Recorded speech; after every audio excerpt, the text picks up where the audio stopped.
Esse é o episódio 88 do Talks by Léo, no YouTube e no Spotify, direto do estúdio da Pod Factory em São Paulo. E hoje eu converso com Roberto Martini, fundador, CEO global e CCO da Flag, a maior rede de empresas independentes de serviços de marketing e comunicação com origem na América Latina e, para mim, um dos profissionais mais visionários quando se fala na intersecção da tecnologia com a comunicação. Martini, prazer te receber. Prazer é meu, cara. Obrigado pelo convite aí. Martini, eu tava rememorando aqui, nosso primeiro papo foi no dia 7 de julho de 2015, quase 8 anos atrás, lá na Livraria Cultura, nem sei se está aberto ainda lá, no Mandarin, no meu primeiro podcast. E na época, você já estava falando sobre muita coisa que está acontecendo agora. E daí eu fiz um exercício para a gente começar esse papo, que foi o seguinte.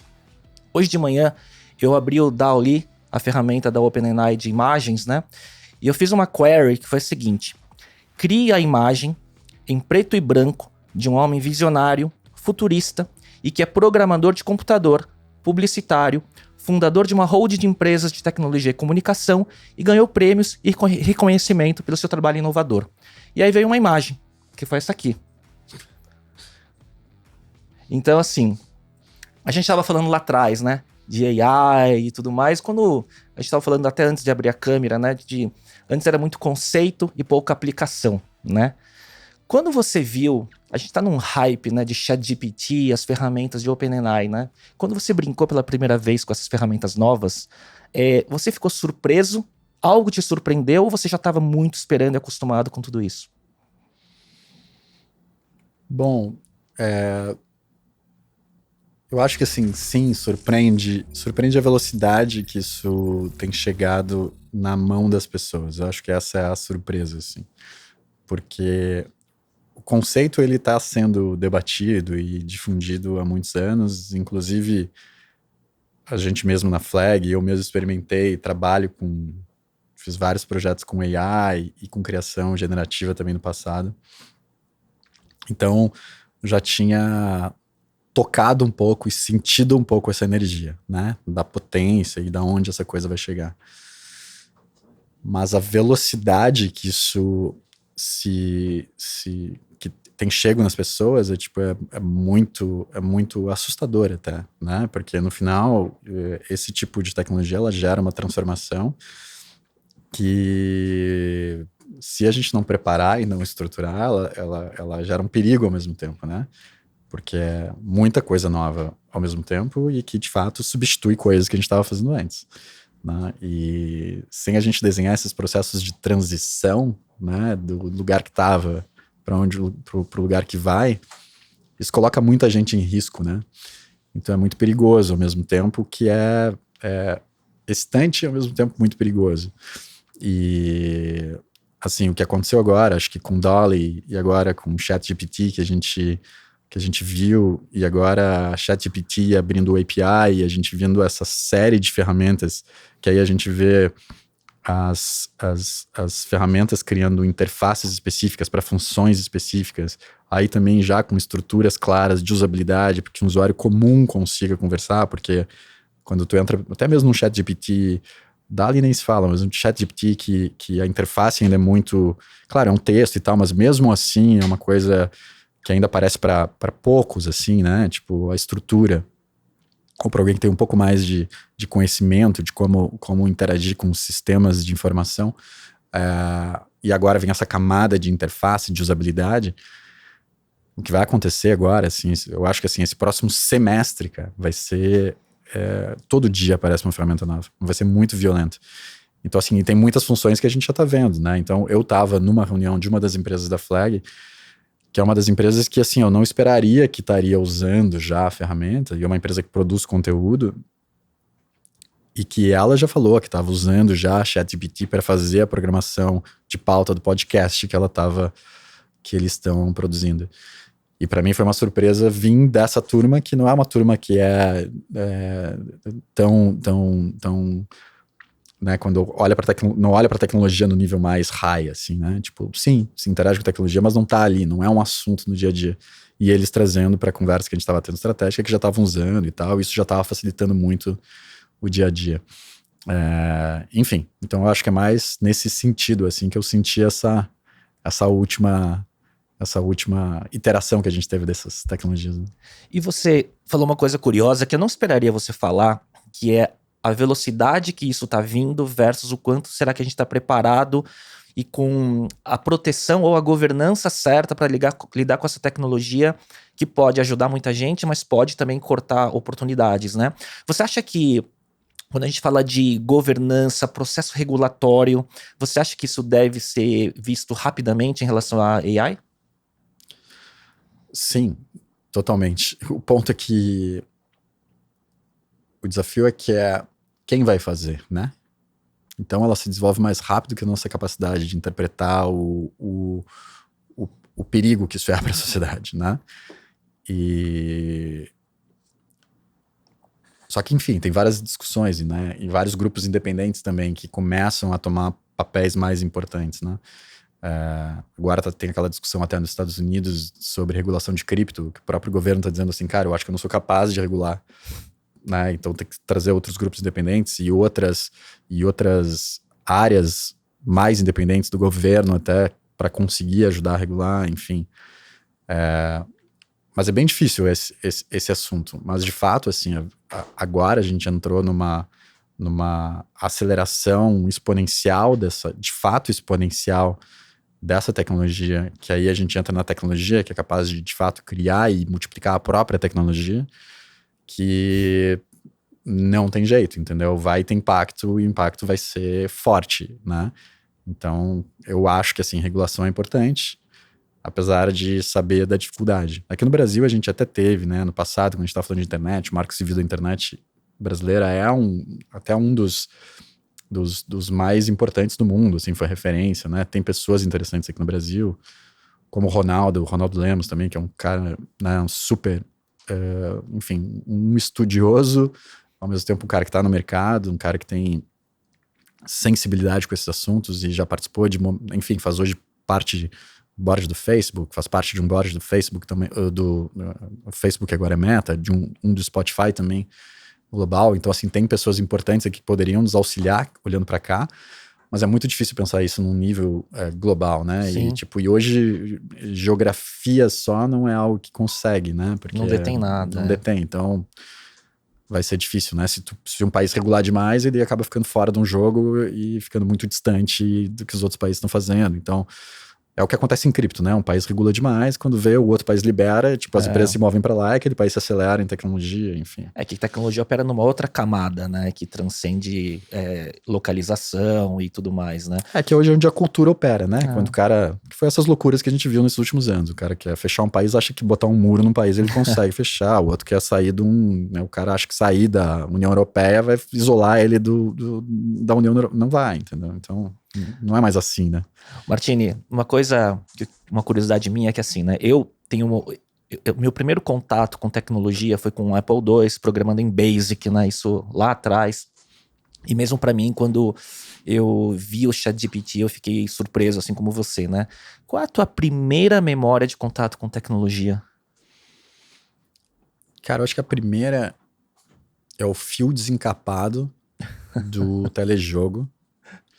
Que acho que era o fio desencapado porque caiu o plug da tomada e aí a gente pegava o fio e aí enrolava o fio e botava direto no tomada. Um perigo para uma criança, sei lá, naquela época eu devia ter 4 anos ou alguma coisa assim. E ele era produzido, o telejogo, eu não sei se era no Brasil, não tô lembrado, mas eu lembro que era produzido pela Ford. E eu lembro do logo da Ford em cima do telejogo que eu tinha. Esse é o primeiro. Mas essa semana eu tava lembrando, porque essa imagem é bastante forte pra mim também, acho que a minha primeira experiência com programação foi quando eu tinha uns 8 anos. Eu ganhei de um tio um TK-85. Teclado chiclete. De borracha. Né? Aquele tecladinho, às vezes até meio grudava um pouquinho, né? Que tinha os comandos no teclado. Então, vinha com um livro que tinha alguns programas pra ti...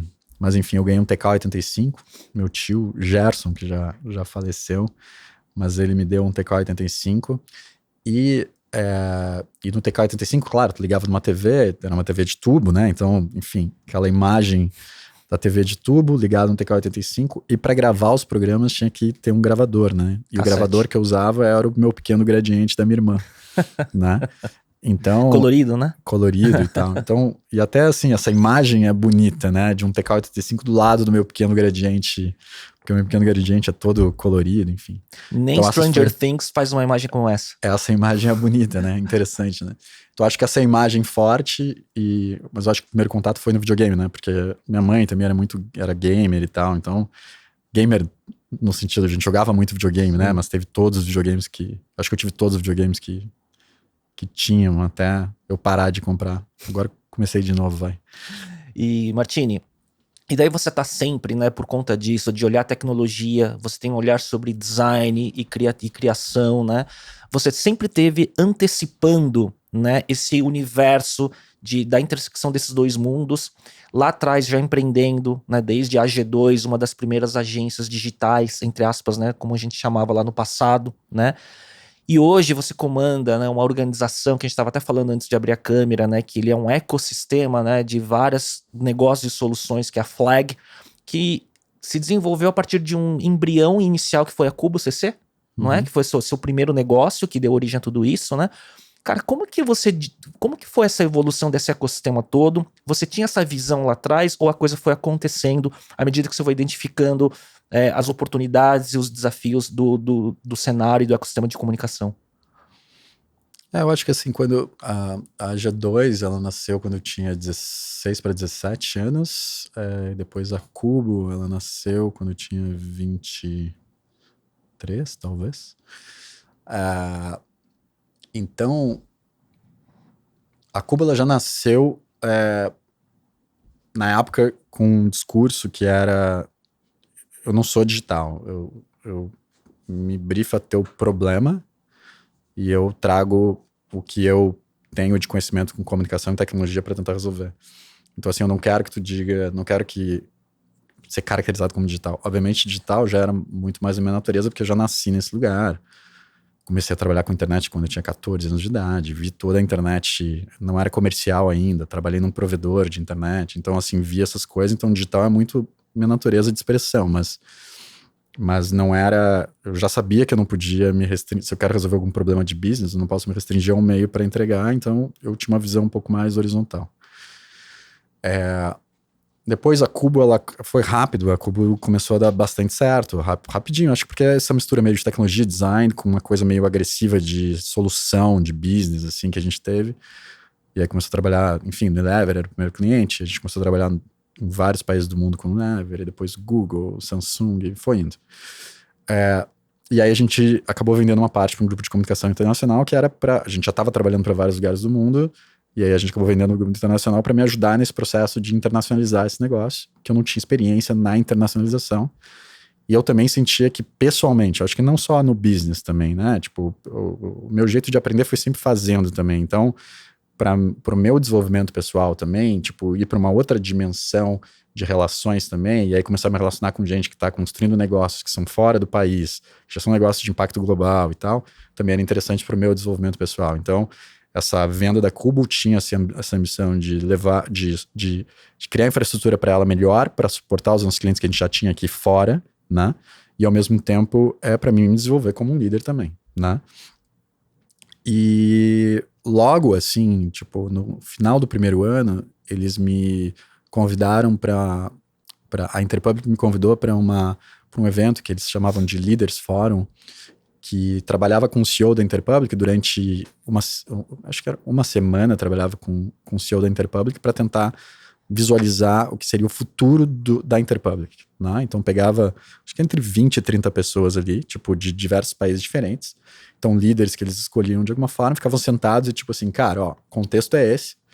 Então tu via o P&L da Interpublic, tu ia na bolsa ver como que eram feitos os earnings calls, tipo, o que a bolsa, o que era relevante na hora da gente estar falando com os investidores, quais eram as variáveis que eram importantes para determinar se a gente ia subir de valor, diminuir de valor. Então, as tendências de negócio, vinha todos os players na época, Facebook, outros players de tecnologia falar do que eles viam de futuro e tal. E aí a gente recebia uma imersão muito grande de informação e depois a gente tinha que trabalhar do tipo, como é que a gente resolve esse negócio? Ver o P&L da Interpublic e como resolve esse negócio. Na hora que eu tô vendo, beleza, aquele monte de informação, super, pra mim, nova também. Porque eu tô tocando uma agência aqui no Brasil, né? Aí eu fui pra uma esfera de tipo assim, agora eu vou olhar pra um grupo. E quando eu recebo essa informação, quando eu vejo o P&L da Interpublic, o que tá acontecendo, eu tipo assim, cara, não tem como resolver isso. Tipo, como é que vai virar esse negócio? É muito grande, não tem como, entendeu? Até por conta da cultura. Exato, é muito dependente desse negócio, essa coisa já tá espalhada, entendeu? Mas a gente foi lá, fez um monte de exercício. Nem a mesa resolveria hoje? Talvez, entendeu? Foi um pouco do que eu tentei fazer lá na época. Tipo assim, não, se criou hipóteses, eu criei hipóteses também e tal. Eu era, sei lá, 10 anos mais jovem que o mais jovem também que tava naquela mesa. Então tinha uma coisa de repertório também, de linguagem.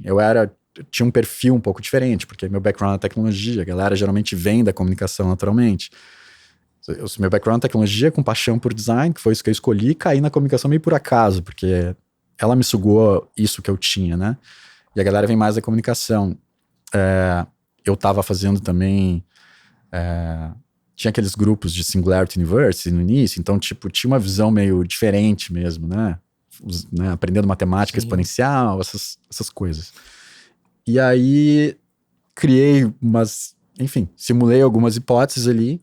A gente compartilhou todo mundo, foi legal. Eles usam os exercícios lá como estímulo, mas tu te descola daquele... Entregou, né? Uhum. Quando eu voltei pra casa, do tipo assim, cara, não adianta a gente ter um negócio super legal dentro de um negócio que não tá legal, entendeu? Tipo, esse modelo aqui não tem futuro nessa estrutura. Em algum momento isso vai sufocar o que você tinha, né? Não tem. E aí, tipo, parece que tipo, tem um outro... tá tudo certo aqui, mas parece que a gente tá dentro de um outro problema. Então, eu quero tentar resolver esse outro problema. E aí eu pedi uma licença pra Interpublic ali, tipo assim, cara, quero começar a montar um boneco de como resolver o problema, que é um grupo de comunicação. Que pra mim já não era como resolver. Sendo um grupo já era uma coisa... já era uma ideia diferente do que seria um grupo de comunicação. E aí a gente montou a Flag aqui com eles sócios, na verdade, né? Eu comecei a montar a Flag com eles sócios. E aí foi a partir dali que a Flag começou a nascer, né? Tipo, foi um pouco dessa reflexão de, tipo, né? A gente vendeu pra Interpublic, passou um tempo ali, aí eu saí pra fora, fui exposto a uma coisa maior. Aí no momento que eu vi a coisa maior, tipo assim, cara, tem um problema estrutural muito maior nessa indústria, né? E aí volto com esse problema estrutural e fico como que eu posso agora construir hipótese para resolver esse problema estrutural. E aí nisso que eu começo a trazer essas outras disciplinas, né? Então traz um pouco de biomimética, como a natureza se comporta, tipo, todas as linhas de pensamento sobre como a tecnologia vai influenciar a aceleração da cultura como um todo, que é muito o que eu estudo, né? Matemática exponencial, enfim, comecei a combinar todas essas coisas que acabou trazendo o conceito que a gente tem a Flag e opera até hoje. E dá um salto até 2023, né? Porque lá atrás, quando a gente se conheceu no primeiro programa, no primeiro podcast que a gente fez em 2015, a Flag ainda, se não me engano, estava na Interpublic, 2015, 8 anos atrás quase, não sei. Acho que estava. Né? Mas hoje, como que tá montado esse ecossistema? Porque a gente... É impressionante, né? Para quem olha, entra no site da Flag, flag.cx, você tem desde entre aspas, agências, como a Soco, você tem um BuzzFeed, plataforma de conteúdo, você tem a Mesa, que é uma consultoria de transformação, né? Então, você tem N frentes e N vertentes, né? Qual é a liga de tudo isso e como que é a visão do ecossistema hoje? Hoje, como que a gente está estruturado? Assim, são 6, e agora eu vou ter que lembrar de tudo aqui também, porque tá complexo sem a cola hoje, mas como que a gente está estruturado? São 6 verticais que a gente... O primeiro que o nosso foco é na indústria criativa, acho que isso é importante, né? A indústria criativa ela é um pouco mais elástica do que a gente está falando de comunicação e marketing somente, tá? Então a gente está olhando para a indústria criativa. Ainda mais nesses últimos anos, quando a gente começou a caracterizar os profissionais como creators agora. Sim. Então assim, confunde um pouco mais até. A semântica todo mundo abrangente. Né? Mas sim, a gente está olhando para a criatividade e criatividade na essência. Eu acho que tem esse lugar que assim, todo mundo é um ser criativo. Quando a gente percebe que a pessoa está usando criatividade para resolver algum problema que ele é relevante no mundo, de alguma forma a gente fala assim, conecta com a gente também. Né? Mas o jeito que a gente está estruturado, o primeiro pilar que a gente tem, então a gente está estruturado em pilares, né? O primeiro pilar é consultoria e inovação, e aí um exemplo, a Mesa é uma empresa que está dentro desse pilar. Depois o segundo pilar é serviços de marketing, mídia, criação, edtech, martech. Então, Soco, por exemplo, é uma empresa que está dentro desse pilar. BuzzFeed é uma empresa desse pilar, porque tá com mídia, tem mídia lá. Que mais tem dentro desse pilar? A própria Cubo, né? A Cubo hoje, a Soco hoje opera no Brasil, né? Mas a Cubo opera globalmente, né? Então a Cubo tem base em Nova York, mas opera no mundo inteiro, né? Enfim, tem algumas empresas aqui dentro desse pilar. Depois a gente tem, depois desse pilar a gente tem produção de conteúdo e produção digital. Então assim, cara, tudo que tu imaginar de produção audiovisual, a gente tem, sei lá, tem mais de 10 produtoras de filmes diferentes, com diretores diferentes, enfim. Produção digital também super horizontal, então vai desde produzir um app, um game, até, sei lá, um e-commerce complexo. Depois, quarto pilar, a gente tem arte, cultura e entretenimento. Esse era um pilar que era muito para oxigenar a cultura, mas a gente tem investimento em publicação focado em arte e cultura, galeria de arte. Tem um business que a gente montou agora que é muito porque também traz reflexões sobre quando a gente está entrando nesses lugares, a arte também claro que a gente fica olhando a projeção, quando a gente está olhando para a tecnologia, a gente tem uma visão mais racional para onde o mundo vai, né? E a arte entra num tipo de reflexão que ela é um pouco mais radical de alguma forma, né? Mais sensível também. Então essas duas combinações são boas para a gente conseguir entender o pulso da sociedade também, né? Mas tem um business que a gente montou junto com a Alice Braga, com a Bianca Comparato também, que é focado em entretenimento, né? Que é dentro desse pilar também, que é arte, cultura e entretenimento. Então, longa-metragem, séries, que é o tipo de cliente que aí já é Netflix, Apple, Amazon, essa turma. Depois a gente tem suporte e aceleração, onde entram os negócios de infraestrutura. Então isso difere bastante dos outros grupos, né? Porque toda a infraestrutura ela é uma camada do topo, né? Então é uma camada que o grupo fornece. A nossa infraestrutura são negócios, né? Então o grupo, ele, de fato, ele é só a cola, ele é só o glue de todo mundo, só a cultura. Mas a gente transformou os serviços de suporte num pilar, de fato. Eles são negócios com CEOs que tem que inovar, que tem que, enfim, tocar o seu business. Então, ali dentro tem empresa de gestão financeira, planejamento financeiro e legal. Tem empresa de real estate focada na indústria de inovação e criativa. Tem empresa focada em cultura organizacional. Tipo a Clam. O Clan era um grupo da Flag. Hoje a gente tem uma empresa chamada The Grid, que faz isso tanto para as empresas da Flag quanto empresas de fora. Enfim, também isso acontece, né? Todos os nossos serviços, mesmo de infraestrutura, eles não são providos só para as nossas empresas. Então, se alguma outra empresa da indústria criativa quer contratar também, mesmo a empresa do planejamento financeiro, pode contratar. Parece uma AWS, né? É meio isso, assim, tanto faz. A gente usa, mas também pode ir também, porque se no final a gente tem uma conexão, um propósito que ele é indústria criativa como um todo, tipo, a gente não quer isolar a solução ao nosso ecossistema, porque senão a gente não gera impacto, né? Porque por mais que já é um ecossistema relevante, para gerar impacto precisa de escala, de fato, né? Então, quanto mais a gente conseguir espalhar, mais escala a gente consegue. Mas aí tem esses serviços que são serviços de suporte e aceleração. Tem até um banco para ajudar, né, empresas jovens a conseguir ter capital suficiente para conseguir... Porque quando a gente entra nesse processo de aceleração, a gente pega uma empresa que é muito jovem, muito talentosa e coloca a trabalhar com um cliente que ele é já consolidado. E às vezes isso gera um crack, né? Que é assim, a empresa não tem infraestrutura para trabalhar com um cliente grande. Não é nem que o cliente não quer trabalhar com uma empresa nova, que ela não tem infraestrutura às vezes para trabalhar. E tem várias questões legais aqui no Brasil também que criam problemas também nessa estrutura, nessa relação. Então a gente criou, além das partes legais que a gente criou essa infraestrutura financeira também para criar os seguros para que tudo possa acontecer, para que a gente possa acelerar de fato e tal. Então tem toda essa parte de infraestrutura. E depois a gente tem o último pilar, que a gente chama, o sexto pilar, que a gente chama tipo de um Alumni Fund, que é para a gente fazer investimentos que até saem um pouco da tese, hoje, a gente não sabe o que acontece amanhã, talvez ele se encontre, mas para investir em projetos de pessoas que passaram pela gente de alguma forma.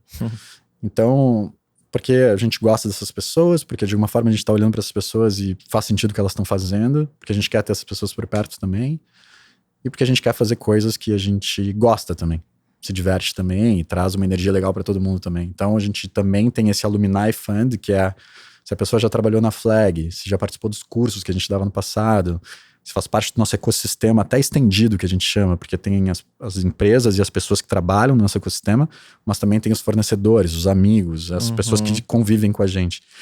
E eles têm projetos que às vezes saem um pouco da tese, mas precisa de algum suporte, a gente consegue jogar nesse Alumni Fund que a gente pode investir também. Então a gente está estruturado desse jeito. E no topo, que é a própria Flag, a utopia que a gente tinha desenhado lá atrás, e talvez tenha aparecido isso lá na nossa conversa, é que ela não tivesse ninguém trabalhando, né? Porque para a gente conseguir gerir em escala, se o meu crescimento cria uma necessidade de crescimento no topo, eu crio um risco, né, de pressionar muito as estruturas de baixo, né? Porque eu vou crescendo e vou crescendo lá em cima, crescendo e vou crescendo. Isso é um problema estrutural dos grupos de comunicação. Então, o que eu queria construir é que quanto mais a gente crescesse embaixo, menor ficasse em cima, né? Pra gente ir diminuindo essa pressão, né? E isso vem acontecendo. Então, hoje a Flag, basicamente, ela sou eu, o Matheus, a Luísa e a Bárbara, os 4 sócios, mais 3 ou 4 pessoas só. Então, essa é a estrutura da Flag hoje. É só isso que a gente tem trabalhando. O resto tá tudo distribuído de forma descentralizada. Nas unidades. A própria Flag contrata as unidades para fazer o trabalho, né? Então, a consolidação financeira, a gente contrata a empresa que a gente tem mesmo, ele consolida as empresas que estão ali, entendeu? A parte de cultura, a gente contrata a empresa que a gente tem e ela ajuda a fazer as coisas também. Então, no final, essas empresas elas ficam interagindo entre elas e a gente não precisa interagir. A gente só construiu o que a gente chama meio esse campo energético para que aquilo aconteça, né? As regras base, né? Tipo, o código do sistema ali base para que essas relações possam acontecer, mas não fica o tempo inteiro em cima ou criando uma estrutura de governança também que pesa. E a gente tem também alguma governança que é mais focada na parte estratégica mesmo, de acompanhamento de todo mundo, suporte, até desenvolvimento das pessoas também. Como se fossem os playbooks para que o modelo funcione de certa forma, né? De alguma forma, Quando você fala, eu sempre olhei de uma forma positiva. Eu vou falar uma coisa que é uma forma positiva e não negativa. Eu sempre olhei assim, toda a cultura e até o que você falou, a utopia inicial lá do que era a visão do que a Flag poderia ser. Eu sempre olhei parecendo que era um universo paralelo, assim, sabe? Uma outra realidade em relação a tudo que é conhecido, né? Nos modelos de gestão, de grupos de holdings e tudo mais, né? Foi fácil ou teve muito aprendizado, muita tentativa e erro ao longo do caminho? Ou foi uma coisa meio orgânica, natural para vocês? A cultura foi tão forte que foi natural ou teve muito pau, assim, pelo caminho? Não, acho que assim, claro que a resposta é relativa, né? Porque quando eu falo fácil, tu entende uma coisa, eu entendo outra. Né? Você fala difícil, é a mesma coisa. Então, no final, o que eu sinto é que assim, o que acontecia quando a gente montou a visão que a gente... vamos lá, quando essa visão ela iniciou, ela nasceu, era uma sementinha de uma visão, né? Então era uma coisa muito hipotética, porque a gente também não tinha um espaço de comparação. A gente tem espaços de inspiração, né? Então, quando a gente estava montando, tipo, a gente estava lá no início a gente estava até conversando sobre isso, né? Então, dos papers sobre organizações centralizadas, primeiro paper de Ethereum, que foi super impactante. Então, claro, aqui tem uma visão muito tecnológica, mas como traz essa visão de DAOs para organizações? Só que isso lá atrás, quando a gente não tinha nem infraestrutura técnica para conseguir executar. Mas o conceito era super interessante. Naquela época também se falava muito sobre holocracia e outras questões de governança também. Sim. Mas a visão, quando a gente está gerindo na perspectiva de tecnologia e criar um sistema de gestão e governança descentralizada, né, que dá confiança mesmo assim para uma organização seguir, era forte. E em algumas discussões aquilo estava aparecendo. O próprio impacto que a Singularity University teve também, né? de organizações exponenciais e como os negócios começaram a se transformar em plataformas também na época. Enfim, isso foi bastante forte para a gente. Eu acho que também foi um momento que a gente estava olhando bastante para a biomimética também, né? De se inspirar na natureza para soluções sustentáveis. E sustentáveis não na perspectiva dos materiais aqui, mas sustentáveis na perspectiva do tempo, né? Então, assim, que tipo de estrutura que ela se sustenta mais ao longo do tempo, né? Como que a gente consegue fazer um negócio que ele gera um maior impacto, a menor dispersão energética, para que ele consiga sustentar mais ao longo do tempo. Então tinha alguns lugares que eram espaços de inspiração e a gente criou meio que uma visão hipotética nossa de como construir um grupo, que também era uma crítica a grupos existentes, né? Que a gente chama de grupo, a gente chama que a gente estava construindo um ecossistema, porque em um ecossistema a gente precisa botar esses elementos que eles são importantes para o ecossistema ficar vivo, né? Para que os agentes que estejam no ecossistema fiquem vivos. Por isso que a gente tem uma empresa de gestão financeira, porque nem a core de um grupo de comunicação tem uma empresa de gestão financeira. Porque é grupo. Como a gente é ecossistema, a gente precisa ter. Senão os agentes que estão dentro do ecossistema, eles não sobrevivem, né? Ou ficam mais em risco. Então, o que eles precisam de elementos, a gente fica atrás para tentar fornecer. Então, acho que a gente tinha um pouco dessa visão, a gente tinha as inspirações, tinha uma estrutura base que a gente começou a fazer, a gente começou a operar. O que acontecia no início é que as pessoas não entendiam o porquê.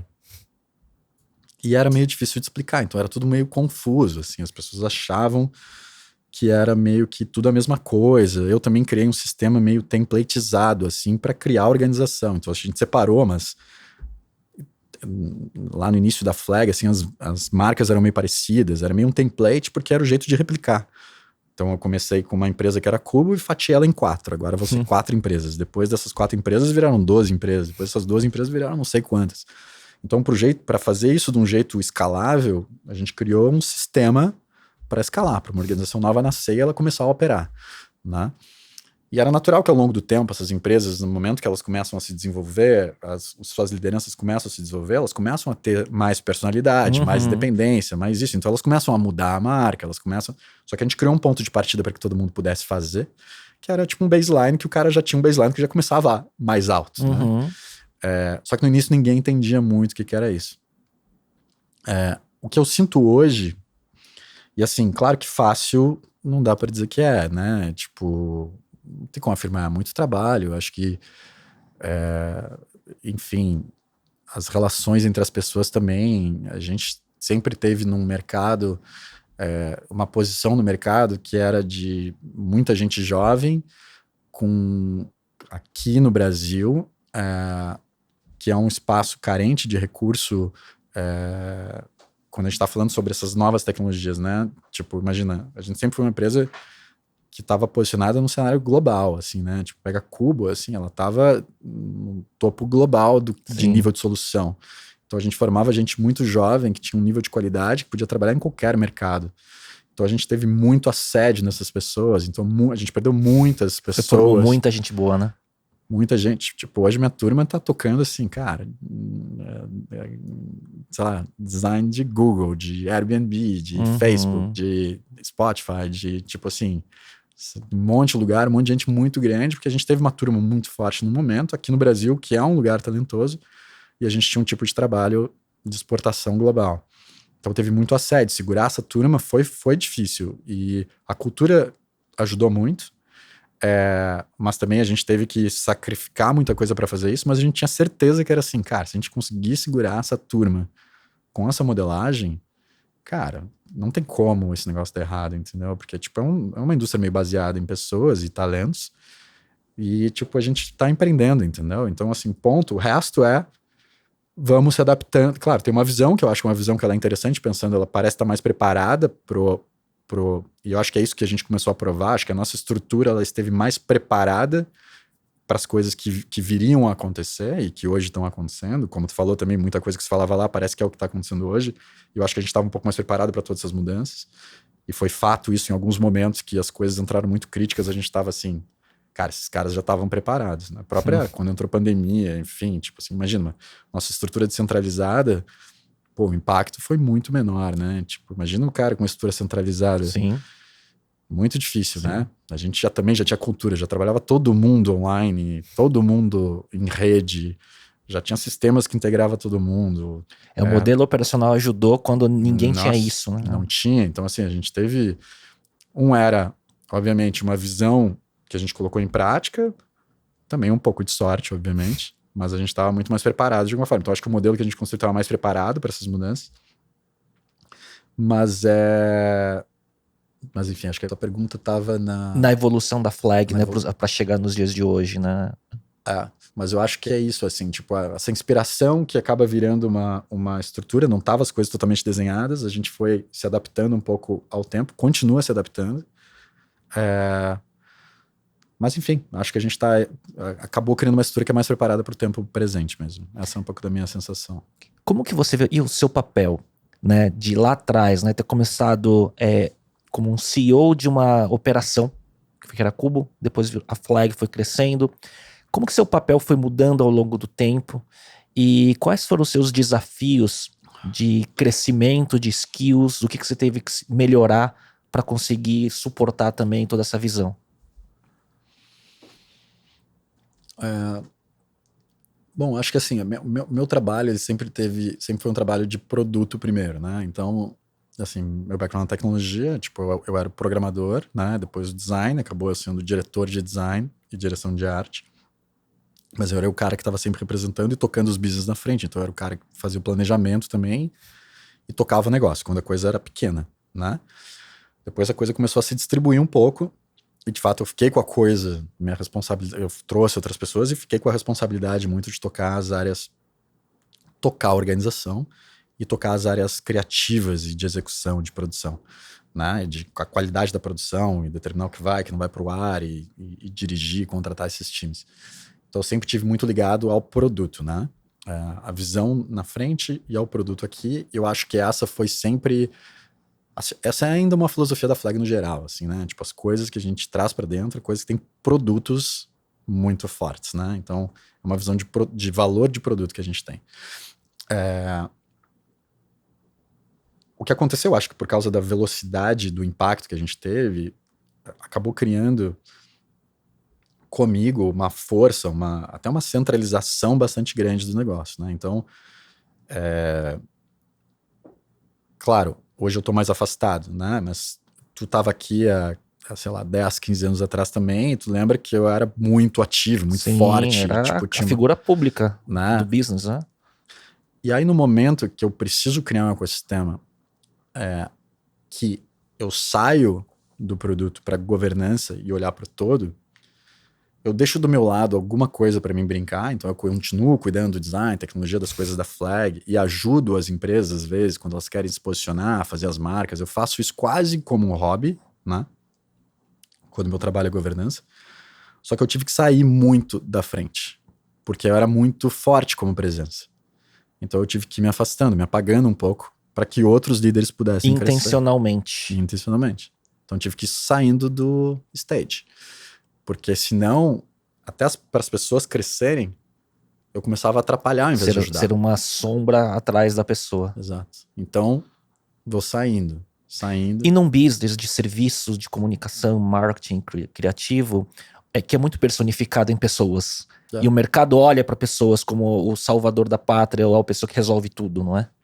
É isso. Então, no final, assim, pra gente conseguir fazer, eu tinha que sair. Senão, não conseguiria ser descentralizado. E não tem aqueles CMOs que te mandavam mensagem, mas Martini, aparece aí, me ajuda aqui.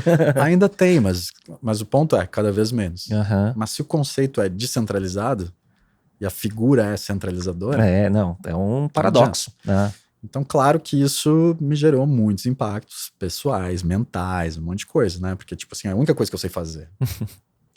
Só que a visão maior era essa, né? Tipo, é isso. Escolheu esse caminho. Agora, paga o preço. Entendeu? Paga o preço. Então, tem um lugar que era assim, não adianta ser centralizador querendo criar uma estrutura descentralizada. Então, tipo, começa a mudar um pouco essa postura e aí, de fato, a gente começa a ter lideranças que começam a emergir e são muito fortes. Isso é parte do que a gente tem hoje, cara, que é quando eu olho para as pessoas que trabalham comigo hoje e a estrutura da Flag, a quantidade de liderança pesada que a gente tem, pesado, assim, tipo assim, que eu cheguei até um lugar da escadinha, essa galera tá subindo essa escadinha, entendeu? Tipo, indo muito longe. Quer Muito dizer, longe do que jamais eu iria, entende? aquele esforço, né, então, que você fez lá atrás se pagou, né, Não, de... mais do que isso, assim, tinha gente que, de fato, acho que o meu esforço, ele era diferente, porque, no final, assim, meu background é tecnologia, né? Apaixonado por design com tecnologia.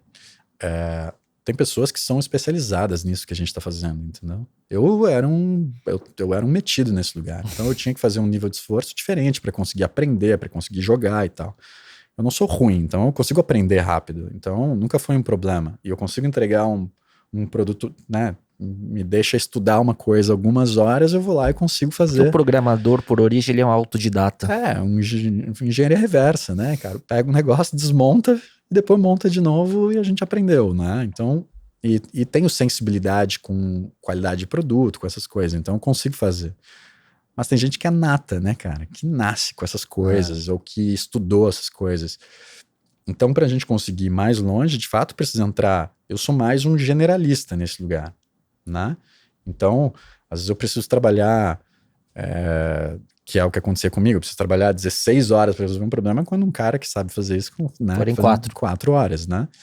Então, no final, a gente começa a ter pessoas que são realmente muito boas e que, assim, meu, me ensinam um monte, tipo, pessoas super inspiradoras. Pega a Bárbara, o que é, tipo, o Matarazzo, o que é, tipo, o Matheus, que é meu sócio, que é, tipo, um outro gênio, tipo, o Cime, cara, que é um cara que voa, tipo, a turma do MOOC, que chega aí, montou um coletivo de gente preta que, cara, hoje tá tomando o mercado de comunicação, uma das agências mais relevantes do mercado aqui também, a Noah, que montou a plataforma de creators, tipo, o Beto Sirotsky lá no Bepool, tipo assim, cara, uma galera que realmente é foda.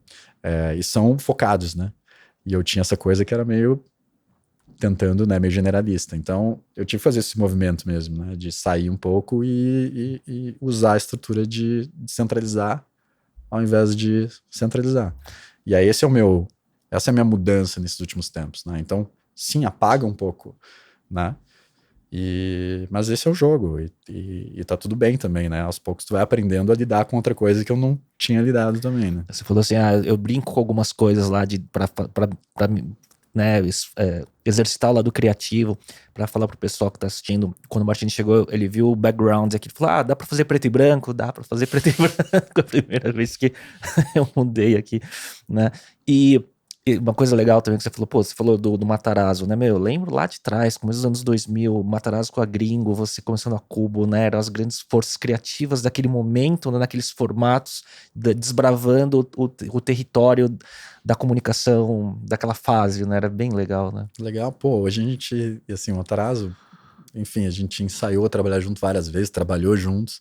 Hoje a gente tá juntos, somos sócios lá e hoje ele tá em Dubai, tocando um projeto grande lá Caramba. para Cuba, né? Ah, enfim, a Bárbara tá na Itália hoje, tocando um projeto super relevante para a mesa também. A Soco e o Simi, que era meu cliente, Ganhando prêmio atrás de prêmio. cara, é o que eles fizeram, né? Pega aí o Simi, a Brisa, que também trabalhava comigo, o Belin, que chegou agora, enfim, toda essa. O Zig, que também veio trabalhar na Cuba hoje também, tá aí na Soco. O que eles estão fazendo, cara, é tipo um negócio lindo, assim, impressionante. Impressionante Entendeu? É mesmo. impressionante.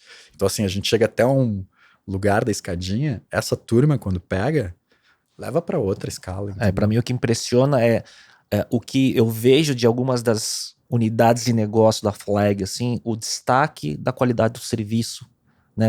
Quando eu vejo algumas coisas da mesa, inclusive, é fantástico, É assim. fantástico, né? A É. mesa é bem impressionante, né, cara? Ô, Martini, como que você analisa, cara, o mercado como um todo hoje? Você está criando aqui esse ecossistema, né? E por outro lado, você vê o mercado tradicional das empresas, né? Então, onde marketing, tecnologia, negócio, tem que estar tudo mais unido, né? Então, tendo que quebrar paredes em relação a isso. O mundo das agências, né?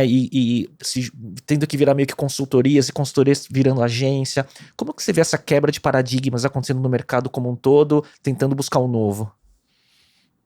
Eu acho que assim, não tem uma regra, né? Eu acho que assim, em alguns momentos a gente tinha modelagens, né? Tanto de segmentos de indústria, assim, que elas se replicavam, né? Então a gente tinha uma diferença pequena entre um lugar e outro, claro, uns com mais qualidade, outros com menos qualidade, mas a gente conseguia ter um nível de comparação, de padronização do serviço que era muito claro. Hoje é muito difícil, assim, né? Tipo, esse nível de padronização. Cada um faz realmente coisas muito diferentes. Até consegue entregar coisas que são semelhantes, mas, assim, existe uma metodologia diferente, disciplinas diferentes, enfim. Isso não vai parar de mudar. E aí não é uma questão para onde o mundo tá indo e tal, é uma questão física, né, cara? Tipo assim, pô, as pessoas estão conectadas, né? Tipo, quando tá conectado, o tempo se acelera, sabe? Quando o tempo se acelera e as pessoas estão conectadas, mais informação é distribuída. Com mais informação distribuída, as pessoas aprendem coisas mais rápido, resolvem problemas mais rápido. Com problema mais rápido, aparecem soluções mais rápidas. Então, assim, é meio... Só acontece. É físico, não é um movimento social, não é político, não é cultural, é física, né? Então, assim, o que eu sinto, no geral, é que, assim, cara, a gente vai ter cada vez mais especialidades para resolver os problemas. Então, assim, né, os problemas, eles eram tocados, né? Tu tem um clínico geral porque tu não sabe exatamente o que tu tem, entendeu? Senão tu ia no cara que é especialista. O clínico geral vai ser tão bom quanto o especialista? Ele pode ser. Agora, a chance do especialista ser melhor é muito maior. Um cara só estuda aquilo versus um cara que estuda várias coisas, né? Então essa também é a matemática da maestria, né? Tipo, cara, eu faço um monte de coisa, tem um cara que só faz uma, o que vai fazer? O tempo vai valorizar o cara que faz uma, né? E o que o tempo vai fazer com o cara que faz várias? Vai diminuir o valor, porque vai aparecer mais coisas pro cara estudar, o cara quer estudar todas, então assim, ele vai ter menos tempo para estudar cada uma. Então vai diminuir o valor que ele tem para cada uma. Isso só soma quando você falou que da sua visão generalista e dos especialistas quando você tomou esse movimento. Para mim é uma questão física isso, não é nem uma questão, é só uma equação que é assim que funciona. Então, no momento que tu for estruturar um negócio, que ele fala assim, esse é o nosso modelo, o cara já meio perde, entendeu? Porque assim, o modelo ele tem que ser aberto. Ele precisa ser aberto. Porque cada vez mais rápido vai ter jeitos mais eficientes de resolver o problema. Então, se ele falar assim, esse é o meu modelo, é assim que eu faço, vai ser muito claro. Ele pode ser um especialista, pode ser que ele faz isso neste momento, né? Mas vai alterar, e vai alterar rápido. Então, se ele não cria uma cultura que seja um pouco mais adaptável aos contextos que se transformam mais rápidos, ele está meio fadado ao fracasso ou à diminuição de valor muito rápido. Um fracasso não, porque eu acho que as coisas podem sustentar, mas a diminuição de valor. Então, acho que assim, quando eu olho pro todo, assim, eu acho que é meio esse lugar que a gente tá entrando agora, assim, que é tipo, cara, os modelos, eles são mais fluidos, entendeu? Eles são mais, tipo, eu não consigo dizer o que é indústria de comunicação, não consigo dizer o que é indústria de marketing, não consigo dizer o que é indústria criativa, não consigo saber se isso faz parte ou não faz parte, não consigo saber que se eu vou precisar daquilo, porra, a AI agora vai resolver meu problema de produto, cara, sei lá, não, talvez vá, provavelmente vá, só que antes não estavam conectados essas duas coisas, porque vai acontecer aqui ou ali, sei lá. Então, acho que é só a perspectiva de ser mais adaptável, assim, né? De estruturas mais adaptáveis, assim, que eu sinto que é os modelos que eles têm mais chances de prosperar, assim, sabe? E é engraçado, né? Porque a gente vê quem tá tendo resultados ruins ou quebrando ou fadado ao fracasso é quem tá agarrado na placa e não para onde ela aponta, né? Então quem tá segurando o modelo por conta de vou dar exemplos muito simples, por conta de um modelo comercial ou um modelo de remuneração específica, né? E tá segurando isso é quem tá cada vez mais ficando, né? No final, assim... Sem dar exemplos claros, mas a nossa indústria é essa, né? Exato. Mas assim, é aquilo também, quando a gente entra para a indústria de publicidade especificamente, assim, tem as questões de regulação e de poder, né? E o que acontece quando ela está terminando é que vem mais dinheiro, que ela está terminando. Então quem tem dinheiro solta mais para tentar sustentar. Não, até chega uma hora que ele desiste de soltar. Então quem usava os modelos antigos, nesse momento que a coisa está super em risco, é o momento que está se ganhando mais dinheiro. Como a da antiga. Muito. Entrou num lugar que, assim, multiplica. Por quê? Porque, cara, é o final, entendeu? Então as pessoas começam a dar mais para tentar sustentar. A largar mais, tirar mais do bolso para tentar sustentar. Isso é a prova do final. Quando entra nesse nível de inflação, que a gente cria as bolhas, que a gente cria, né, aqueles níveis de desconto dos valores bizarros, Nossa. entendeu? E aí começa assim, cara, isso é perigoso, porque é perigoso. E aí ao final, né, quando o yin vai virar yang ali, aquele cantinho gera uma pressão ali pra girar o outro lado, aquele canto tem que ter muita força, entendeu? Então a galera fica tentando girar, tentando colocar pressão, mas a gente sabe que vai virar, né? Mas esse finalzinho o modelo tradicional, porque a gente está vivendo um pouquinho desse finalzinho. A gente está falando anos que está vivendo esse finalzinho também, né? Que é importante. Sim, desde de 15 anos atrás. Exato, né? Mas igual, a gente tá vivendo, a gente vê que é uma curva, né? É crescente esse lugar, né? E tem aquele ponto de inflexão que de repente acelera tudo, né? Acelera tudo. Acho que a gente tá chegando mais perto desse ponto de inflexão agora. Só que tem mais dinheiro. Porque é tentando segurar, entendeu? Porque na hora que vira, quem tava no poder não tá mais. Ô Martini, o que tá no teu radar como essas trends, né, de tecnologia, inovação, né? Então, por exemplo, e aí você tem desde o mundo do tech, startups, né, trabalhando Web3 como um todo, guarda-chuva de metaverso, NFTs, DAOs e tudo mais, e as empresas tradicionais tentando entrar nessa trend, né? Por outro lado, o mundo da economia criativa, dos creators, né, creators economy, com creators criando marcas, né, e produtos, e as DNVBs ascendendo, então várias coisas acontecendo. O que tá no teu radar? O que você tem olhado com curiosidade? Vamos lá. Cara, quando olha na perspectiva assim muito de business, eu acho que a minha curiosidade business mesmo, a maior acaba sendo hoje de como fazer governança em escala mesmo para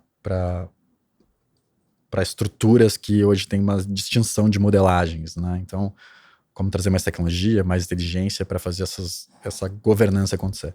Como eu consigo sair, que é um pouco a modelagem da Flag de tá governando aí quase 50 empresas, para mim conseguir transformar isso de governar 500 empresas, 5 mil empresas. Ou o que a gente está fazendo aí de, sei lá, 4 mil pessoas e passar a governar 50 mil pessoas, né? Ou tá nesse espaço, né?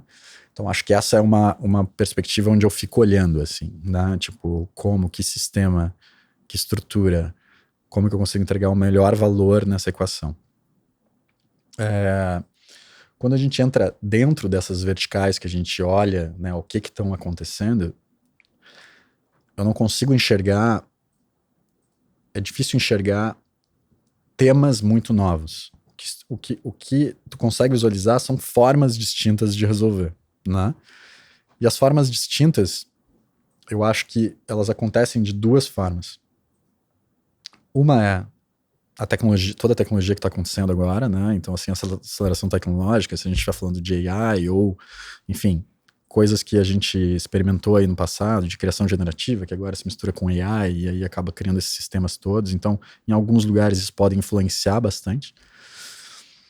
Mas a outra é que existe uma fragmentação dessa indústria que os talentos ficam independentes, né? E como criar estruturas de valor em volta de pessoas e talentos, como potencializar as pessoas e os talentos, para mim é uma das coisas, porque o nível mais alto da fragmentação é o indivíduo, de fato. Então a gente tinha aquelas grandes estruturas, depois as estruturas começam a ficar médias, elas começam a ficar pequenas, elas começam a ficar individuais, né? Então existe uma camada de como se articula essas redes, né, para se entregar a solução, mas na verdade como se mantém valor no indivíduo, né? Porque hoje os valores estão nas organizações. Só que a tecnologia resolve o problema da organização, teoricamente, cada vez mais, né? Antes, criar uma organização era um sistema complexo. Você precisava sentar numa sala, numa linha de produção, ou numa mesa sequencial, departamentalizada e tal. Hoje não precisa. Então, até a gente fala na Flag, assim, que, cara, as bandeiras, elas são temporais, né? Então, a gente tem aqui a Flag e as bandeiras que a gente tem, que são as marcas que a gente tem, elas são temporais. O que elas não são temporais? As pessoas estão aqui. Isso não é temporal. Então, a gente tem um tempo que a gente vai ter que conviver junto e, se possível, é o máximo de tempo que a gente conseguir. Mas como tu cria estruturas na volta desses indivíduos que potencializam essa jornada deles, né?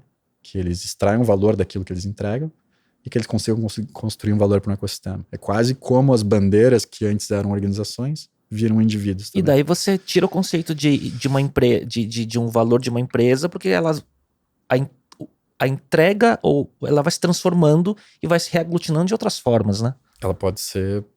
E acontece, entendeu? Às vezes a gente tem uma pessoa que está trabalhando numa empresa, mas que também trabalha para outra, que trabalha para outra, que trabalha... E uma empresa que pode sumir.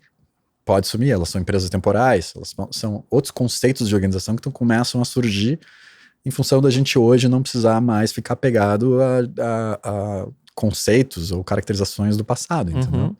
Porque, por que é uma empresa?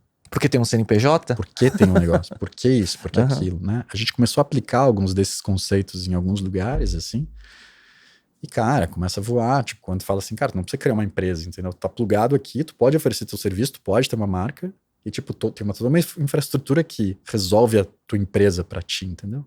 Você não precisa mais ter, né? Então a gente começou a criar uns sistemas, assim, em alguns lugares que são super, que estão dando um super resultado, mas pra mim essa é uma coisa que vai começar a acontecer mais geral, assim, né? Então eu olho mais pro comportamento dos indivíduos, assim, também, sabe? Tento olhar como suportar essa construção de valor em torno do indivíduo, para que ele não fique dependente das organizações, né? Porque hoje a dependência dele das organizações é por causa da burocracia, que é uma burocracia que hoje, cada vez mais, ela é desnecessária, sabe? Tipo, a tendência da organização ser necessária diminui. Não, você tá falando isso, eu tô pensando aqui, né, do tipo, é como se o nome de uma empresa e um CNPJ fosse só um instrumento pelo qual uma entrega acontece e um fluxo financeiro acontece. E a verdade é que é isso, né? Só que hoje eles são, o CNPJ, ele... É que, enfim, se tu for estudar a origem do CNPJ, empresas, essas coisas, o CNPJ existiu para proteger o indivíduo, né? Tipo assim, então uma empresa, ela é descolada do indivíduo. Então, na época, ele podia cometer crimes nesse lugar aqui e não ser preso nesse lugar aqui. É um anteparo, né? Tipo, tinha todas umas outras questões. Mas, de alguma forma, sim, não tem mais, né? No momento que hoje porque uma coisa que a gente vive, que é... Porque pensa... agora, né, a gente vive um lugar assim, não, fake news e tal, tipo assim, é difícil, porque a gente não consegue confiar mais em ninguém e tal. Mas assim, vamos lá, tendência do que a gente tá... E esse é um negócio que a gente desenhou lá atrás. A Flag tinha 5 coisas que ela acreditava e ficava ali batendo nessas 5 coisas, e essa era uma delas. E agora a gente tá vendo isso acontecer de alguma forma. Quando a gente aumenta o nível da desconfiança, tipo o sistema, a gente como sistema, como humano, a gente começa a criar mecanismos para se proteger disso, porque uma sociedade não consegue se sustentar com um nível de desconfiança muito alto. Então, quando a gente começa a ver aqueles primeiros sistemas de governança descentralizada, o que começa a acontecer com blockchains agora, enfim, a gente começa a ter confiança em sistemas paralelos, e às vezes mais confiança em sistemas paralelos descentralizados do que nas organizações, que elas são as organizações oficiais, né? Tu vai confiar mais num governo ou num blockchain? Cara, sei lá, entendeu? Dependendo de quem também que tá na governança desse blockchain. Sim. Mas no geral, tu vai começar assim, cara, isso aqui é um sistema meio que pra gerar confiança, ele é meio a prova de bala, entendeu? Porque na verdade tá registrando todas as coisas, o registro está descentralizado, então a qualquer momento eu posso acessar os registros, estão todos os registros transparentes, então no final do dia consigo ver lá. Então, a tendência é que a tecnologia já está colocando a confiança de volta na rota. Isso é uma coisa que aconteceu há 10 anos atrás, só que agora a gente está chegando num nível de escala dessa tecnologia, e se a gente for pensar os próximos 10 anos, tipo, cara, a gente vai começar a fazer confiança, né? É aquela história, a gente tem uma abundância de desconfiança. O que começa a ser tendência de valor? A confiança. Sim, o ativo, né? O ativo se confiança. busca. O lugar que eu não consigo confiar em ninguém.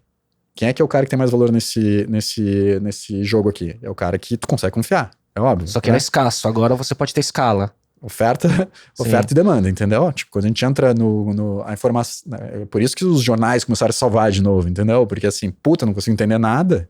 Então uma marca do New York Times ali pra mim começa a ter valor de novo. Em tese, sim. Né? Porque eu tenho muita desconfiança, então a confiança começa a ter valor de novo. E agora a tecnologia tá criando sistemas para conseguir entregar isso. E as organizações, quando a gente está olhando as estruturas burocráticas, eram estruturas também para gerar confiança em troca. Né? Troca de relações, né? Troca de energia, de alguma forma, né? Troca de recursos. E, cara, quando a gente tem esses sistemas, sim, tu vai conseguir ter total transparência nessas relações sem precisar agora de um intermediário burocrático, entendeu? Que também, assim, sabe lá onde é que tá, sabe lá quem governa. tô pagando um pedaço pra alguém que eu não sei nem pra onde vai meu dinheiro. Uhum. Aqui não tem. Aqui a gente sabe tudo. E tá tudo claro. Então é muito melhor. Então essa é uma tendência, entendeu? Só que isso aqui de fato, eu acho que pro sistema, claro, os AIs, etc., é assim, cara, é um choque. A mudança das estruturas se dá com o que blockchain tá fazendo. Essa pra mim é assim, isso aqui que derruba tudo. Porque gera estabilidade. Né? Porque eu consigo ter trocas com confiança, cara. No momento que não tem troca com confiança é que gera as guerras, entendeu? Muito bom. Muito. Essa conexão, né, de comportamento, né, quase que primário, né, a explicação disso, né, é o que isso soluciona, né, que é uma leitura que às vezes as pessoas não descem nesse nível e ficam num campo só da tecnologia por si só. Eu né? acho que quando a gente fala assim, tô olhando pra NFT, tô olhando pra Web3, tô olhando pra... Sim, tem uma camada da superfície que é a expressão, entendeu? Uhum. A expressão começa... Porque o que acontece? A galera começa a testar modelagens usando essas lógicas, entendeu? Tipo assim, pro mercado da arte, o que blockchain fez é incrível, entendeu? Um problema que tem. Um problema de lavagem de dinheiro até, né, cara? Que é gigante. Aí, tipo, entrou um blockchain, cara. Agora pega o impacto disso na arte, que era um lugar onde a galera lavava dinheiro pra cacete, entendeu? É um problema, porque agora, assim, cara, tudo rastreado. Tipo assim, os caras resolveram um problema que era um problema complexo de resolver. Porque tem muita subjetividade, enfim. Os caras resolveram um problema complexo. Só que isso vai, enfim, influenciar muita coisa. Eu acho que essas aqui são as primeiras expressões. Claro que elas geram esse hype, investe mais, investe menos. Como todo hype, né? Como todo ciclo. Até o ponto do metaverso que a galera... Enfim, né? Pra mim, assim, cara, a primeira vez que eu entrei no, sei lá, em alguma coisa assim, foi lá, tipo, final de 99, início dos 2000, no beta da Linden Labs lá, que era o Second Life no início. Sim. Eu fiquei chocado, de fato, quando eu olhei assim, caralho, cara, olha só o que os caras estão fazendo. Porque eu lembro de entrar numa festa e era uma festa muito doida, assim, com um monte de gente muito diferente. E a minha sensação era assim, nossa, a festa no futuro vai ser assim, é muita gente diferente no mesmo lugar e tal. Claro, vem uma outra onda. A tecnologia não tá pronta ainda, a infraestrutura não tá pronta. Vem uma outra onda. Acho que também não tá pronta ainda. Tem chance de não vir outras ondas desse... Não, cara, isso vem, entendeu? É metaverso que chama, é não sei o que. Não, entendeu? Sei lá, simplesmente a evolução da interatividade. Tipo, a gente tá é muito mais um conceito do que um lugar, né? A gente tá entrando com mais imersão, né? Tipo assim, tecnologia, né? Minha intermediação com tecnologia. Tem uma tela, pô, tá aqui minha distância da tela. Aí, tipo assim, tem um telefone, tá aqui minha distância do telefone. E aí o que acontece? Da tela pro telefone, só essa distância, que é quase geográfica, faz eu acelerar a velocidade de troca de informação, né? Só a geografia, sem contar a velocidade da conectividade. Só a geográfica, por estar mais perto, eu consigo sentir mais e a troca da informação acelerar. A evolução se dá pela velocidade de troca de informação, né? Então, cada vez mais o device vai chegando mais perto de ti, porque isso acelera a nossa evolução. Então, a próxima coisa é bota na cara. Porque tô aqui no device, tô aqui num outro device. Agora bota aqui. Daqui a pouco bota aqui. Daqui a pouco bota aqui. E aí, cada vez que tu diminui essa distância, tu acelera a velocidade de troca, né? E ao mesmo tempo, obviamente, a gente tem uma infraestrutura de troca que também se acelera, né? Só que tem uma questão geográfica, tem uma coisa que é espaço, tem uma coisa que é tempo, né? Então essas duas coisas estão juntas, articuladas, que é o que a gente tá vendo, a coisa se acelera. Então assim, como é que vai brigar contra? Isso é físico, entendeu? Aí tipo assim, não, isso não vai dar certo. Claro, tem os tempos para as coisas acontecerem, entendeu? Tipo, às vezes assim, a sociedade não tá pronta, os caras fazem isso, tipo assim, pô, o cara tem um roadmap dos próximos 10 anos da Apple lá, entendeu? Sim. Tu acha que ele vai soltar, não vai soltar o 10 anos agora porque ela não tá preparada. Tem várias coisas do Jobs lá, do botão no celular. Não quero que tenha botão no celular. Mas o cara não tá pronto pra não ter botão. Puta. Ficou puto, entendeu? Botou um botão. Tá bom, quando achou que tinha que tirar, tirou o botão. Porque, né, precisa. A galera não vai saber tocar na tela só, entendeu? Precisa ter um liga-desliga esse negócio. Então, acho que é meio esse lugar que a gente vai indo. Tem que saber quando largar, entendeu? Mas é um fato, não tem como... Se o Elon Musk tivesse aqui na mesa e a gente pudesse falar com ele sobre Neuralink, essas coisas, ia ser interessante, né? Aliás, uma conversa só com ele ia ser muito boa, né? Com o Elon Musk? Não sei, cara. É interessante mesmo o que esse cara tá fazendo, né? Tipo assim, é muito... É que, enfim, é um bicho muito... É é difícil de gostar, assim, né? Tipo, eu não consigo, assim, sabe? Eu tenho muita reserva, assim. Mas quando olha, tipo, quando esse cara tá, né? Tipo assim, cara, primeiro o sistema financeiro, né? Tipo, depois o cara entra em espaço, carro, energia solar. Porra, o cara tá pegando coisas, cara. Talvez no nosso tempo, o cara que gerou mais impacto, de fato, né? Sem Exato. dúvida. E Ele aí, tá assim, é muito acelerando. questionável o jeito que ele conduz a vida, e as relações e a postura. Mas quando ele olha, assim, o impacto no que é um dos maiores problemas que a gente tem, que a gente tá falando de aquecimento global, os problemas energéticos que a gente tem, essas coisas, tipo, ninguém gerou mais impacto que o cara. Então tem, assim, uma balança difícil, assim, porque ele é muito... Entre personalidade e comportamento com o impacto que ele traz, parece numa missão de ser um acelerador através dos negócios dele, de desafios que a humanidade tem no curto prazo, na minha visão, né? A própria, quando a gente olha pro Jobs também, né, a própria coisa que ele fez, acelerou, mas assim, cara, o jeito que ele era, cara, Exato. difícil, assim, né, o cara que pra conver, assim, é uma pessoa muito difícil, né. Martini, indo para uma reta final aqui, queria te perguntar, quais são suas fontes? Deve ser uma coisa muito ampla, uma pergunta até imbecil da minha parte, mas quais são as suas fontes de consumo de conteúdo hoje em dia? Onde você se atualiza? Mas deve ser uma coisa tão ampla, né? Cara, de fato, ela não é tão linear mesmo, assim, né. Eu acho que, assim, tem a minha... Porque, assim, parte do meu trabalho, de alguma forma, é conseguir ter um olhar sensível, assim, né? Tipo, é conseguir perceber uma energia que ela é mais sutil, né? Porque acho que tem duas partes do meu trabalho, na verdade. Tem uma que é o governar presente e tem outra que é tentar visualizar futuro, né?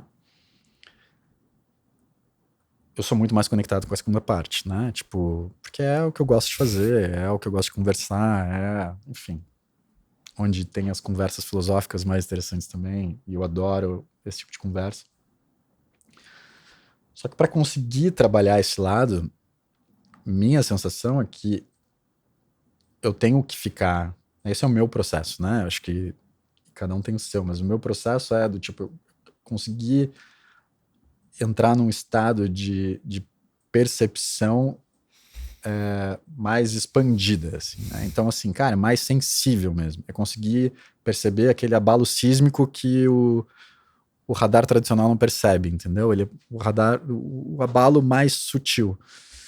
E é isso, muitas vezes, não é nem olhar para fora, é olhar para dentro, assim, um pouco, né? Então, seja as práticas espirituais, seja meditação, seja outras tecnologias, assim, né? Porque, claro, que quando tu estuda as questões que elas são mais fundamentais, né? Então, aquilo que a gente está falando, assim, pô, a tecnologia, como a aceleração tecnológica influencia as transformações da sociedade? Como a natureza funciona? Como X. Então, escolhe 4 ou 5 potes de linhas de pensamento e como os teus, e aí a informação vai chegando. São os livros que tu consome, são as conversas que tu tem, enfim. E aí tu fica absorvendo essa informação, só que depois tu precisa processar essa informação para conseguir visualizar alguma coisa, né? Então acho que para processar essa informação e visualizar, preciso entrar num lugar que é mais sutil mesmo, de sensibilidade. Então é isso. Me silencia mais, me aquieta mais, me entra no espaço mais sutil. Então, assim, eu não sou o cara que vai em todos os eventos do planeta, não tô no South by Southwest que tá acontecendo essa semana, não. Eu acho, às vezes, muito barulho, muito noise, muita coisa, sabe? E, às vezes, eu sinto que é mais superfície, é menos profundo. Eu gosto dos lugares que tem mais profundidade. Aí entra, às vezes, uma perspectiva, às vezes é um pouco mais filosófico, às vezes é um pouco mais...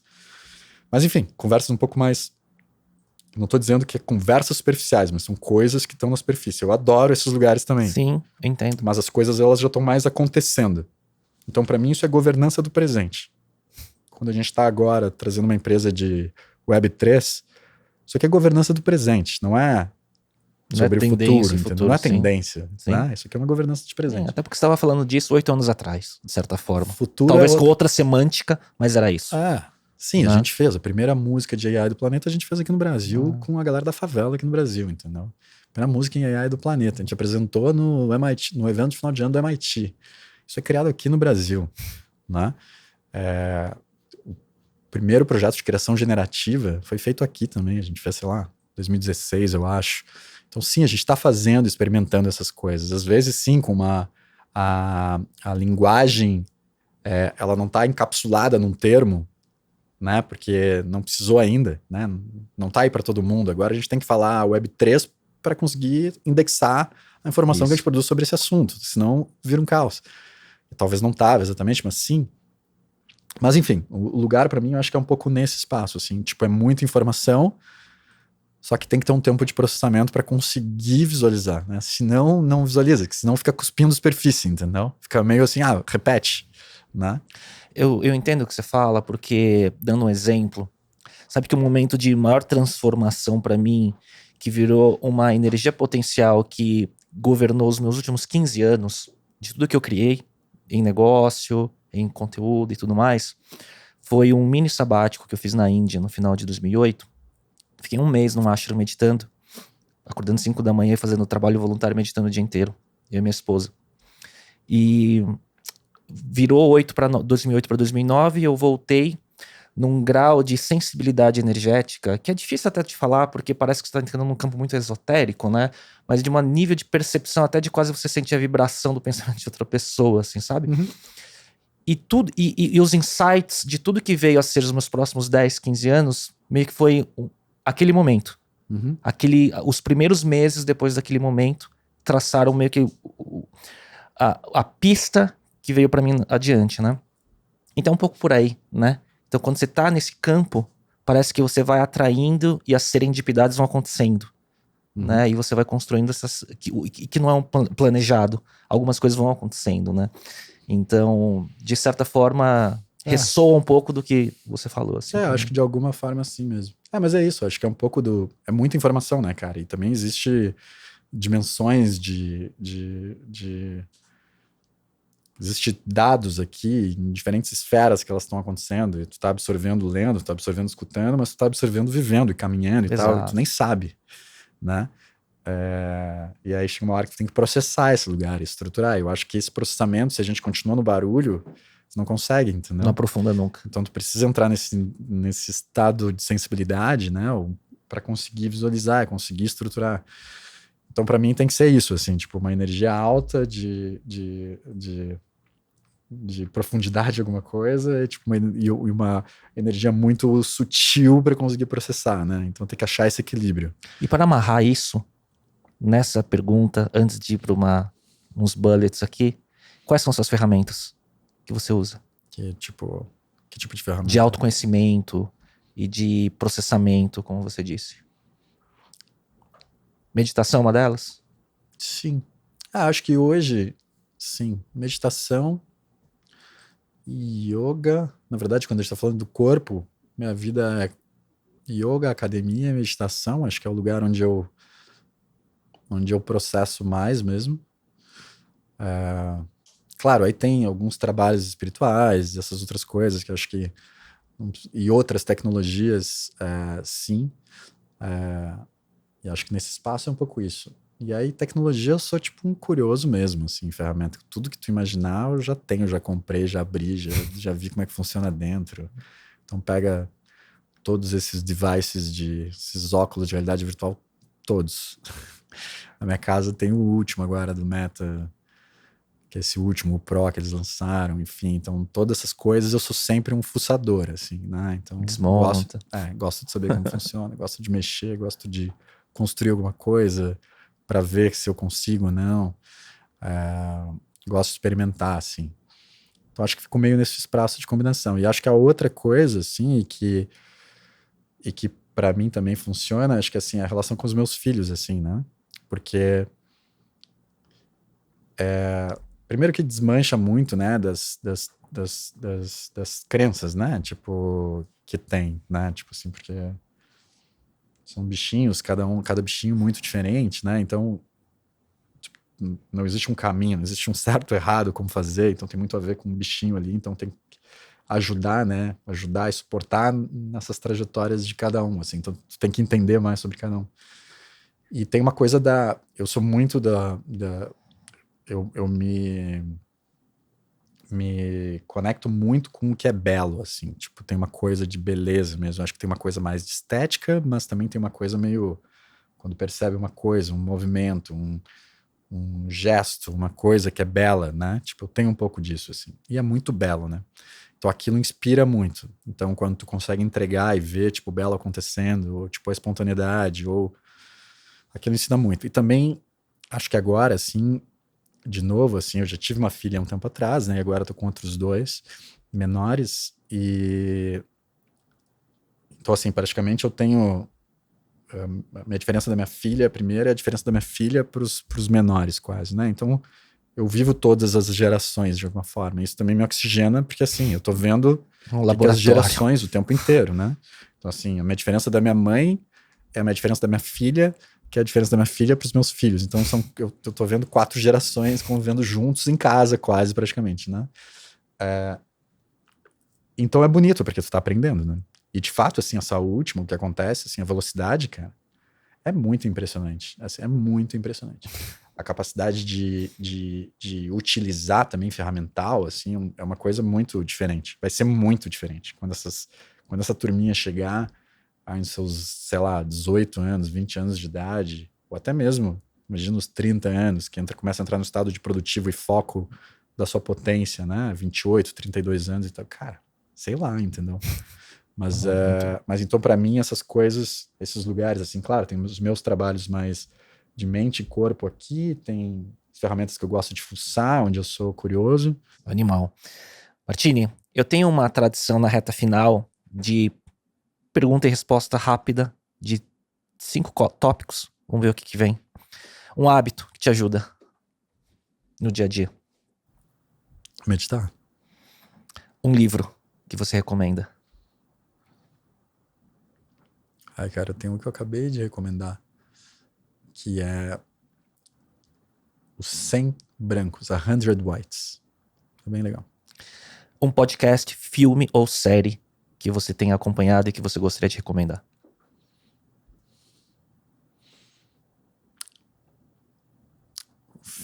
Porra. Tem vários, assim, mas, cara, filme, eu trabalhei numa locadora quando era criança também, minha mãe tem uma locadora, VHS, entendeu? Então, assim, tem muitos filmes dessa época bons, mas alguns que me entregam demais. Mas eu sou muito fã do Gaspar Noé, como diretor, tipo, Enter the Void, eu acho uma obra-prima. Um app não óbvio que você usa com frequência, saindo de WhatsApp, redes sociais. Zero. É um app de fasting. Fasting é sim, jejum, né? Sim. É jejum. Não é esse do Kevin Rose, mas ele tinha um app. Acho que é esse que é do Kevin Rose. Que era do Dig. Acho que é do Dig, Eu acho que é esse que é dele, se não me engano. Legal. E uma frase que esteja na sua cabeça, te represente, ou que você tenha com frequência? Menor dispersão energética, maior impacto. Eu ouvi várias vezes você falar essa frase. Muito boa. Martini, queria te agradecer, cara, por esse update 8 anos depois. Não sei se daqui a 8 anos a gente vai olhar de novo pra trás e falar, pô, o que você falou lá, aconteceu. Acho que eu não projetei tanto agora, dessa vez, mas talvez. Foi mais uma constatação, né, dessa trajetória. Admiro muito seu trabalho, cara, e eu vejo isso, né, apesar de você estar menos nos holofotes, existe uma energia que as organizações pelas quais que fazem parte do teu grupo exalam, né, através das entregas, né, e do reconhecimento do mercado, de certa forma. E parabéns, cara, eu acho... É muito diferente, assim, o que você está conseguindo construir. Imagino o quanto que as pessoas de fora olham isso como uma grande incógnita, né? De como isso foi feito, sabe? Não, obrigado, cara. Valeu pelo... Bom, é muito bom te rever, óbvio. A gente se mantém de alguma forma. De tempos em tempos a gente se virtual ou não? Virtualmente, desde os últimos tempos. Mas obrigado pelo convite de novo. É legal estar aqui também. Acho que é boa conversa. Como a gente se dá bem também é fácil. E tamo aí, cara. O que precisar, tamo aí. E, enfim, obrigado aí. Parabéns pelo trabalho também. Bem massa. Obrigado, Martini. Valeu aí. Queria agradecer a todo mundo. A gente tem um público muito ligado à indústria de tecnologia, da comunicação. E tenho certeza que tem muita lição e muita coisa que a gente pode aprender aqui nessa conversa, que foi bem densa. Obrigado, pessoal. A gente volta na próxima semana. Tchau, tchau.